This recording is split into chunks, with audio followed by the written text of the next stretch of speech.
All right, let's get this out of the way. The Kendrick Lamar and Drake feud has been going around for the past few weeks, so I don't have anything to talk about regarding that. However, I have something that I would like to discuss about in regards to the BBL Drizzy sample that Metro Boomin made a beat out of. And if you don't know what I'm talking about, I am referring specifically to this. It was made by this guy named King Willonius, and this might be the original. This section? Nope. BBL Drizzy.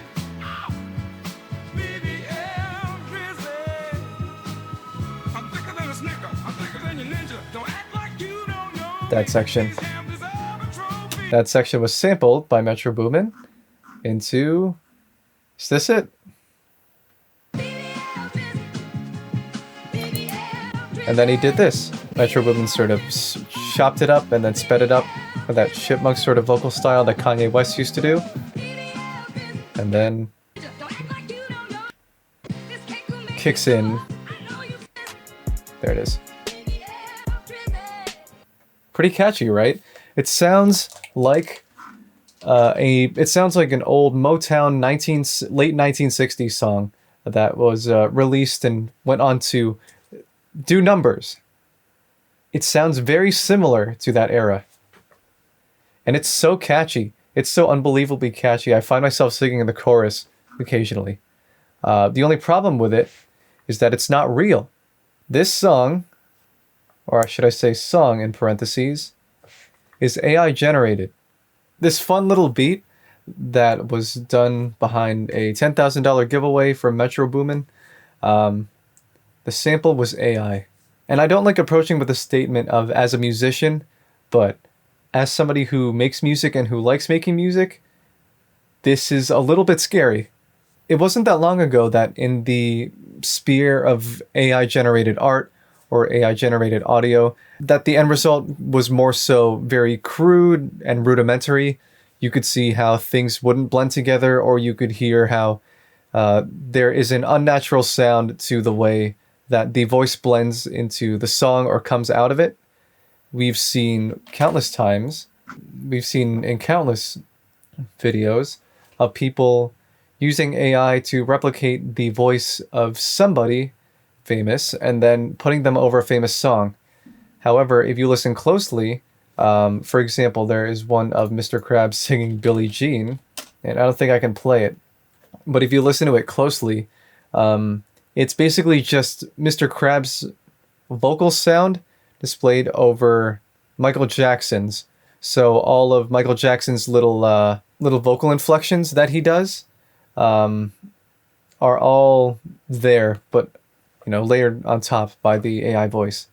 So it's kind of funny, and I'm not looking down on people who may not recognize it at first, but they're like, "Oh my god, it sounds even better than the original vocal," when in actuality, it is the original vocal, just with that different inflection. Now, are they referring to the way it's sung, or just the tone of the voice itself? If it is a previous, then oh no. And if it's the latter, then it's subjective. Regardless, it's scary how fast AI is developing to the point where it is starting to become somewhat more widely accepted and almost unnoticeable when brought into the public sphere, which we just saw, as I mentioned before, with the introduction of the BBL Drizzy sample. On first listen, if you don't listen closely enough, it sounds like a legitimate late 60s Motown song. Now, obviously, I'm not completely against the usage of AI.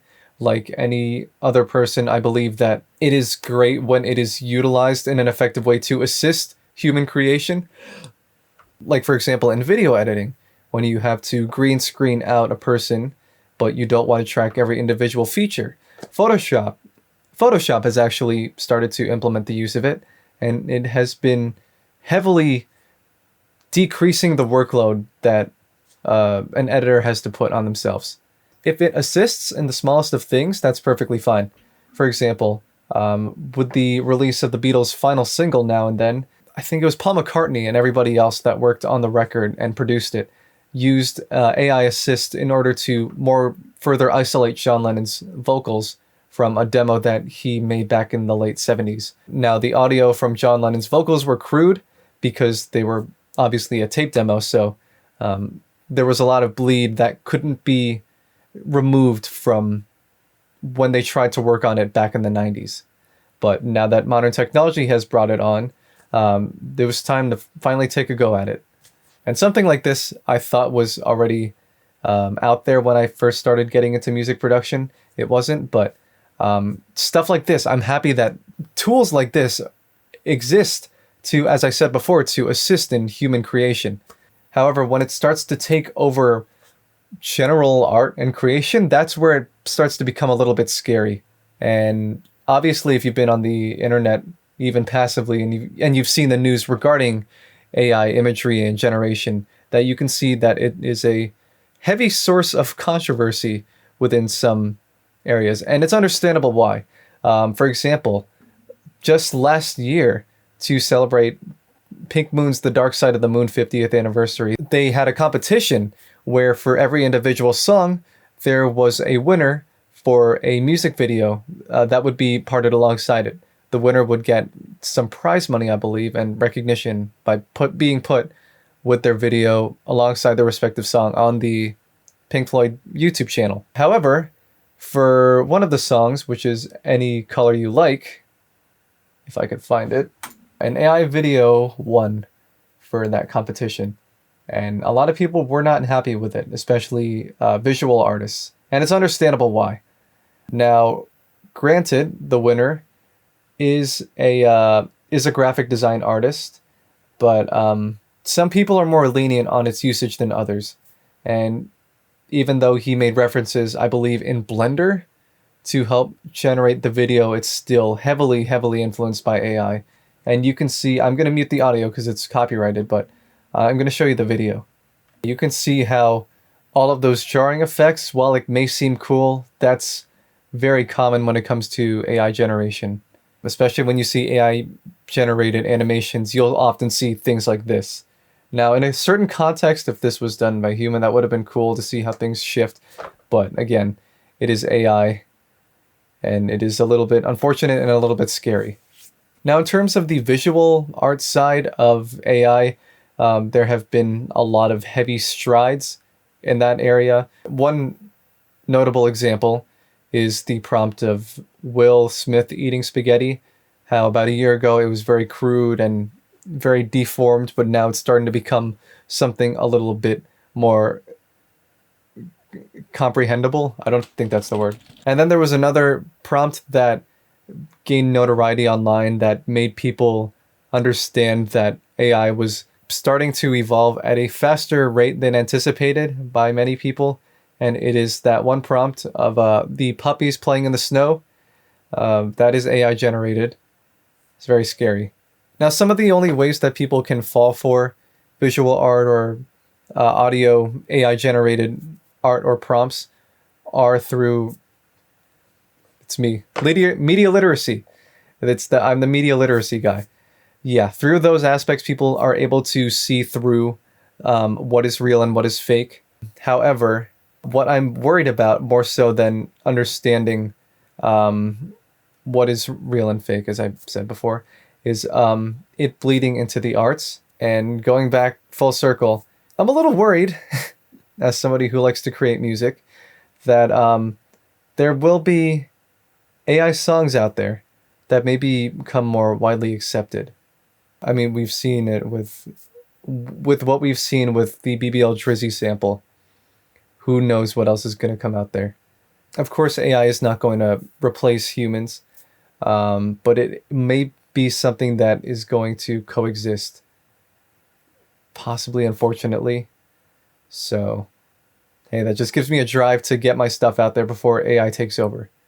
Yeah, in the long run, instead of using AI as a tool to assist, now it's starting to slowly take over even into the arts. Instead of taking time away from stuff that we don't want to do, it's taking time away from the stuff that we do want to do. And who's to say where it goes later on? Who's to say that maybe it replaces artistic expression? It's a little worrying. Again, I'm a broken record, but It's not. Hopefully it doesn't replace it, but it's going to coincide. Well, I guess that just means that I got to make sure that I don't know. I get my 2 cents in before something happens. But with how catchy it is, be on the lookout for these. Because we never know what's going to happen. AI is coming at a very fast rate. Now, in terms of the use of AI in generation of visual art or music, I think a lot of us can agree that it's fun when it's through memes, when it's through shit posts, when it's not meant to be taken seriously. That's when it's great. Like this guy who made stuff like this. I don't know if I can play it. I don't know if it's copyrighted, but it's basically just about a guy gluing his balls to his butthole. Oh, it's copyrighted, maybe. Where is it? There was something else I wanted to show. There's a meme I found that I love that had an AI-generated voice. That's not it. That's not it. Yo, get this fucking chicken out of our lobby, bro. Swear to God, bro. I'm not playing with this chicken, bro. I'm not doing it, bro. Now, pause my music. Real talk, bro. Get this The inflection sounds so much like Eggman. It fits so well. This fucking chicken out of our lobby. Yo, get this fucking chicken out of our lobby, bro. Swear to God, bro. I'm not playing with this chicken, bro. I'm not doing it, bro. Now, pause my music. Real talk, bro. Get this fucking chicken out of my lobby. Yo, get this fucking chicken out of our lobby, bro. Swear to God, bro. Alright, I'm done.